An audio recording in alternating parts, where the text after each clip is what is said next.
Yes, it was interesting to find out what parts of the interview were deleted, which to me show that those are the parts that people should not know. Big Brother doesn't want that people know about space and real findings in space.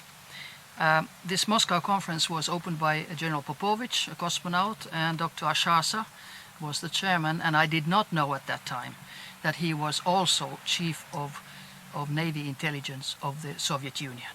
This standard gives UFO conferences to general public, which was incredible in my mind. At the end... So this was open to the general public yes, in Moscow as well? Yes, but we were only 4 from the West. They were all over from the Soviet Union at that time. And those from the West, there was an American general, Army's intelligence chief, can you imagine? And his... Can you name him? Yes, General Albert Stubblebine, and his now wife, psychiatrist Rima Leibov, and Victoria, who was a journalist and now married to Colonel John Alexander, who is very, very knowledgeable about space, UFOs, and mind control. And at the end of the conference, I was asked if I would like to see something very specific, and I couldn't understand what. I said, sure, what do you want to show me? And they took me to the cellar of this institute, and it was behind so thick iron doors, several of them, 3, 4, I recall, and I thought, what is this? This is like going to a secret vault of the bank.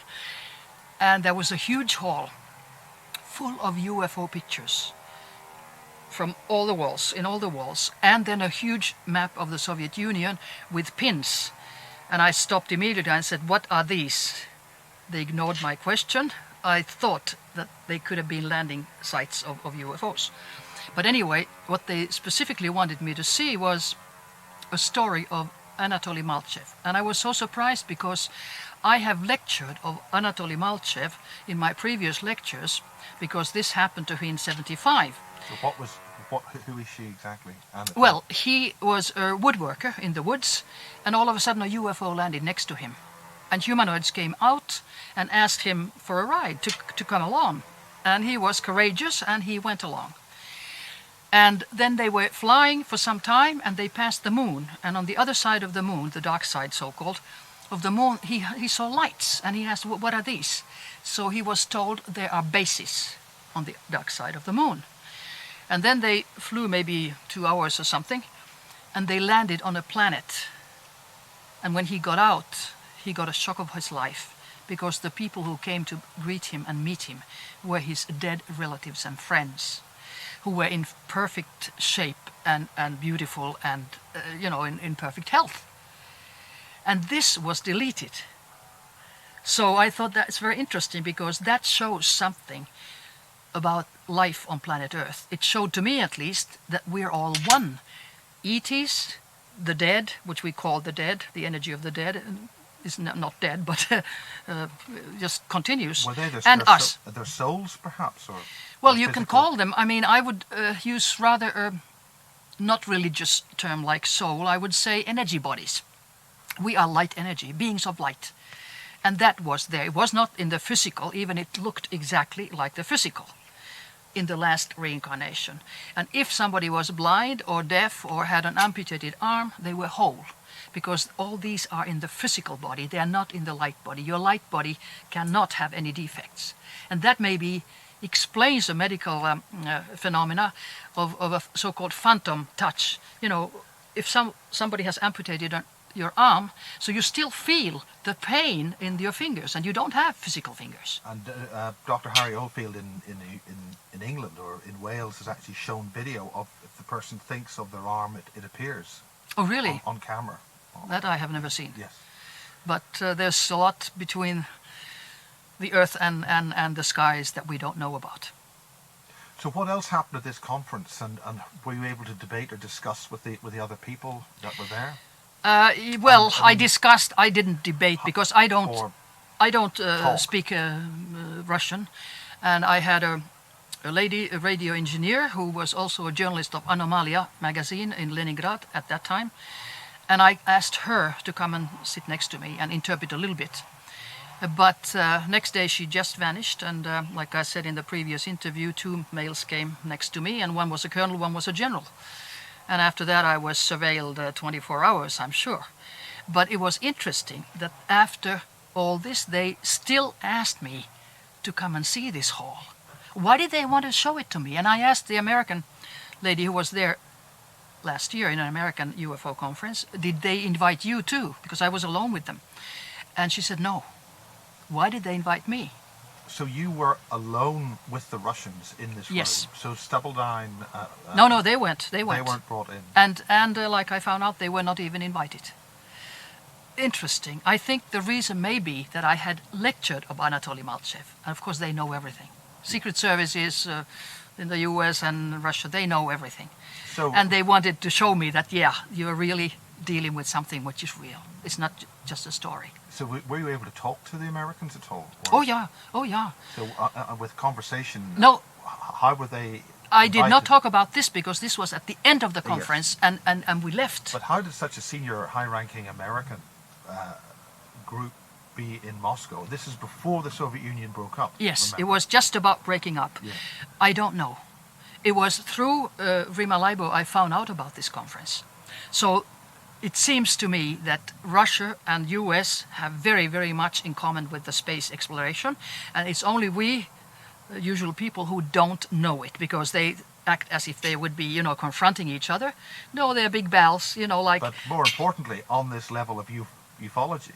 That's right, exactly. Because, of course, the idea in the 50s was that it could be a threat to planet Earth. Now they all know, just as well Russians as Americans, that there is no threat, absolutely none.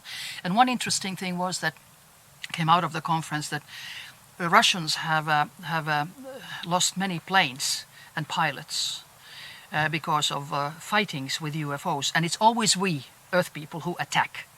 But of course their technology is maybe thousands of years ahead of us, so we always lose. And now it was stated there in the conference that now it's an order in Russia not to attack, because we always lose. And why should they lose their pilots and planes? So they know that they better let them be alone.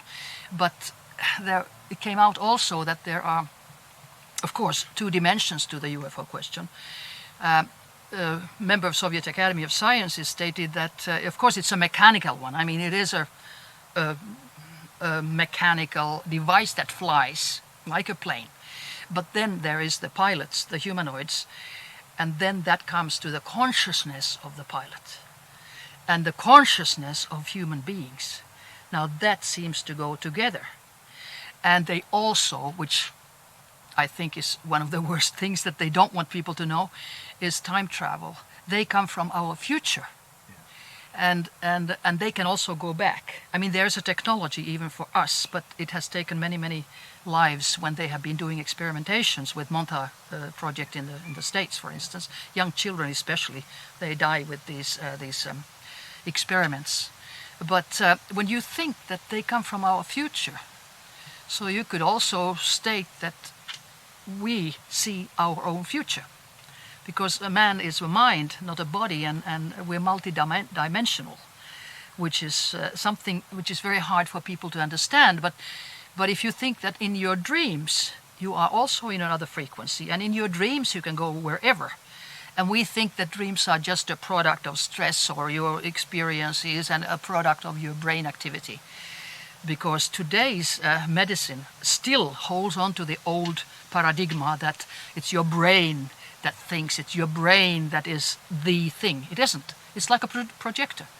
Film is much more important than the projector, because projector can go kaput, you know, or something goes wrong. So, okay, you take the film and put it into a new projector, and it continues. That's exactly how a human being should be thought of. A human being is a consciousness, absolutely a consciousness, and can travel anywhere in the universe. And especially as proof, I would say that US military is training special officers into out-of-body experiences for espionage. Yes, the remote viewing, that's why Alexander exactly, was there. Exactly. Yes. And also for space travel, because space travel is not that dangerous when you're out of your body in an energy form than if you are in a spaceship, which can go, like we have now read I just have to laugh that their toilets go kaput or something like Yes, that. yeah. That's the big news.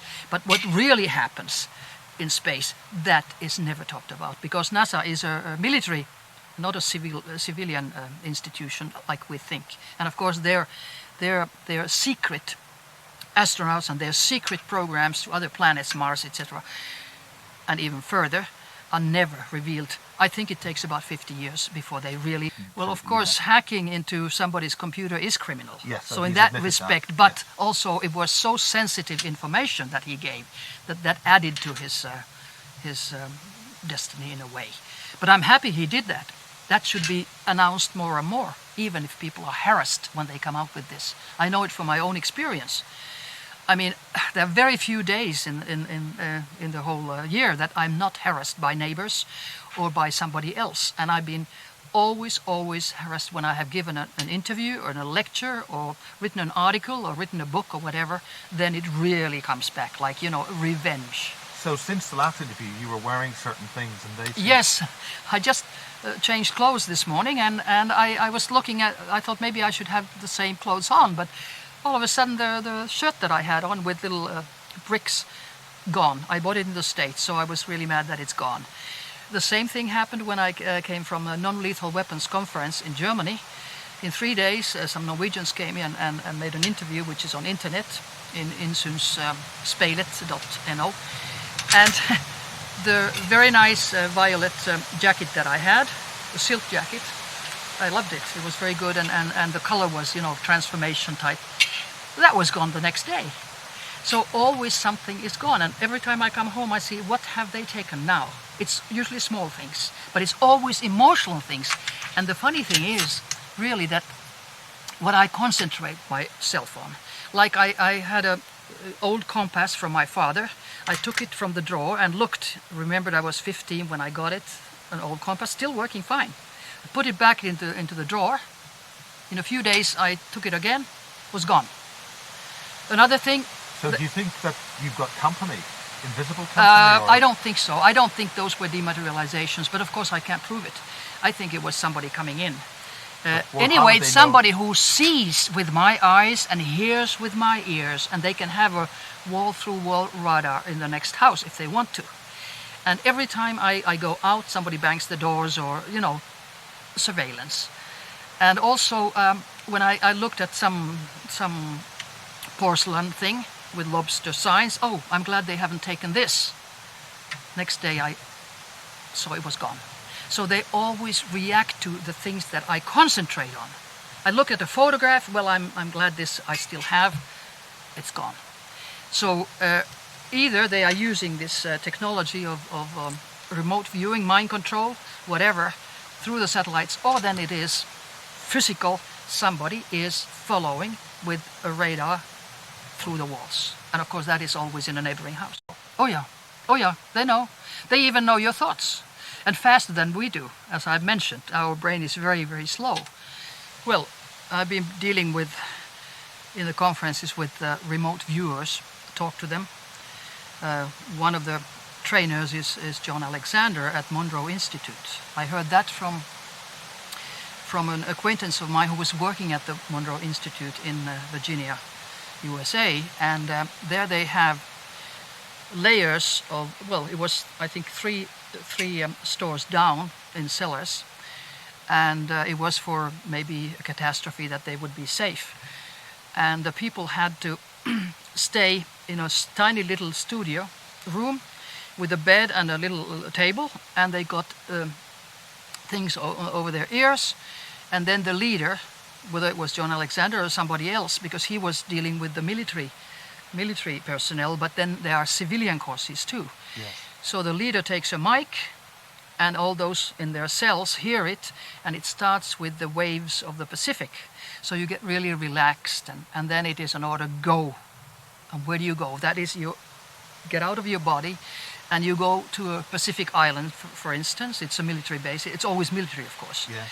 because that's what they're interested in seeing. And then you go around, hovering around, you see everything, and come back and report. You can go to other planets, you can experience things, you can also go to the frequency of your dead relatives and you can see them and talk to them. Well, I think it is, because Hollywood movies are often based on reality. Think of, movies like Control Factor from 2003. It shows exactly how mind control is done. It's old-fashioned technology, of course. They don't show today's technology. You know, they screw your neck with a device, but you don't need to, because the smallest ones are 2 micromilli. So it's old technology. But the idea is that they microchip you, and after that they control you. Why not join me, Richard D. Hall, live for an evening on board the Starship at the Oaken Gates Theatre in Telford, 11th of May 2011. In the show, I'll be addressing many of the areas I've covered over the past year, including false flag terrorism, UFOs, animal mutilation, the financial crisis, and more. Learn what your government isn't telling you and what your media isn't allowed to tell you. Tickets are available now from the Oaken Gates Theatre website. Further future venues include Weston-super-Mare, Leeds, Barnsley and Newcastle-upon-Tyne, with further venues to be arranged. Find more details on the RICHPLANET.net website.